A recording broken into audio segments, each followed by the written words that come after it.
Hello YouTube, this is Mike, and this is the first of hopefully many video blogs to come. I'm going to do sort of kitchen sink style. I'm going to talk about whatever interests me, sports, movies, TV, whatever I feel like I need to talk about. And so, naturally, my first topic is the NFC Championship Game. As an Eagles fan, it's exciting. Our fifth time in 8 years. I was a little too young to remember the first one. I don't really remember the Bucks game. Unfortunately, I remember the interception at the end, which sealed our fate. That memory is too painful to be blocked out. But other than that, everything else of those seasons is kind of a blur. But by 2004, I was old enough, I knew enough about the game of football that I was a serious fan. I followed the team week in, week out. And I've been a football fan ever since.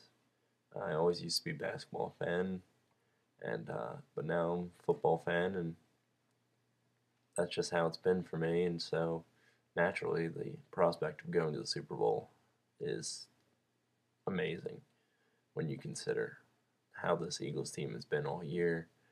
But really, what isn't amazing about this game on both sides? Because I have to give credit where credit's due. The Arizona Cardinals, they take care of business. And that's why, as much as people in Philadelphia want to do it, you can't write them out. You cannot. You cannot just go into this game expecting that you'll be given a free ticket to Tampa, because it's not going to happen. This game is going to be a game decided by whoever wants it the most. And both sides, I would say, are more or less equally talented. The stats may not show it, but stats are really just a waste of time if you don't have the will to win. And both teams clearly have that. To have made it this far, to be the fourth-ranked seed and the sixth-ranked seed, and to be fighting for a chance to get to the Super Bowl, both teams have clearly proven that they want this. And depends on who's going to carry that into tomorrow. Or today, technically, because it's 2 a.m., so we're only 13 hours away. But that's what it's going to come down to. And it's going to be a defensive standoff. The Eagles have had top-ranked defense all year, and it hasn't faltered in the playoffs. They've come up huge. But even Arizona, their defense is ranked pretty low in a lot of categories, but they've come up big against Atlanta and Carolina, and they've pretty much shocked everyone. Most of the teams shocked everyone. So that's why it's going to be defensive all the way. It's going to be low scoring. I'm saying 20 to 17, rather, Eagles. I think it is going to be that close, because I think that's just how this game's going to be. It's not easy for either side, and both sides have equal opportunity to win. Both sides, if they just do this, they can win. But we don't know yet if they're going to be able to do that, and that's why it's sort of up in the air right now. Just going to, for a quick second, go over the AFC too while I'm making predictions. This one's a little selfish of me, but I'm going to say Pittsburgh takes it 27-17. And I say it's selfish because deep down I'm hoping for an all-Pennsylvania Super Bowl. Not really because I care about the Steelers. No offense, Steelers fans, but what can I say? But I just think it'd be fun, have an all-Pennsylvania Super Bowl. Nice to see what Ed Rendell would have to say about that. Pretty sure the state will just divide in half if that happens. But I'd much rather have that, and frankly, even though they haven't really shown up as much in the playoffs as I would have expected, I don't really want to go up against the Baltimore Ravens defense. With Reed and Lewis against Mr. Pass Happy Andy Reid, I don't really want to see how that'd go down. The Ravens are probably the team that I'm most afraid of. But I'm getting way ahead of myself. Back to the Eagles. I don't know if we're going to win it. Um, my spirits are high.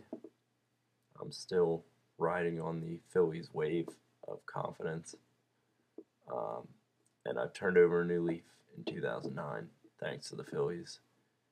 Um, I'm done saying wait till next year. I'm done with that. Um, this is our year every year. And I'm going to be confident until we lose. And we could lose next week. We could lose in the Super Bowl. Or we could not lose. But I'm going to keep the same confidence week in and week out. That's what I've told myself. Because the Phillies did it. And whether you're superstitious or not, whether there ever was a curse, if there was, it's been broken. So let's open the floodgates.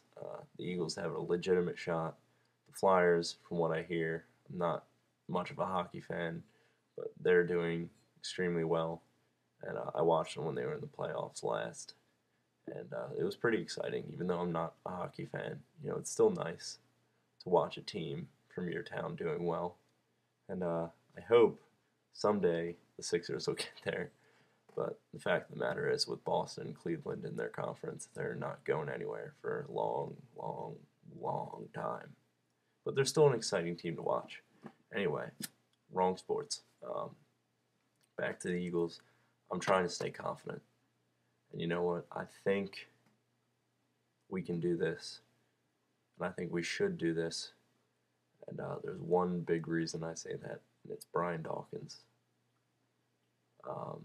I think if there is any God anywhere, then he will recognize that Brian Dawkins has, worked his butt off for 13 years in this league. And there's not one player I can think of that deserves a Super Bowl ring more than Brian Dawkins does now. And this may be his last shot. You figure the guy's 35. He's running out of time. I don't know how much longer he's even going to be in the NFL. And even if he stays for a couple more years, who's to say that the Eagles will be able to keep doing this? Because you got to figure eventually they're not going to be able to make the kinds of amazing runs that they have in the past decade. And I think it would just be such cruel injustice if Brian Dawkins retires without a Super Bowl ring. And that's why I say we should be confident, because there's no way that the football gods will allow something like that to happen. Will allow a player that talented and that dedicated, who loves this game so much and plays so hard and fights so hard. There's no way that someone like him is going to retire without a Super Bowl ring. Something's going to happen that he's going to get a Super Bowl ring, because I refuse to even imagine a possibility where he doesn't, because that man has earned it every single time he's gone out onto the field. And despite all the critics, all the people who say he's too old at the start of every year, they say Brian Dawkins, he can't do it anymore. He can, and he will. And I would love to see him, get an interception or force a fumble, something to alter the course of this game, because I want him to be as much of a part of this as he has been part of this team for 13 long years. As much as I love everyone else on this team, I've been a McNabb supporter since as long as I've been following the Eagles. I can't say anyone else has earned this more than Brian Dawkins, because that would be a lie. So let's go Eagles. Let's do it for Doc. Like I said, Eagles take it 20-17. The Steelers take it 27-17.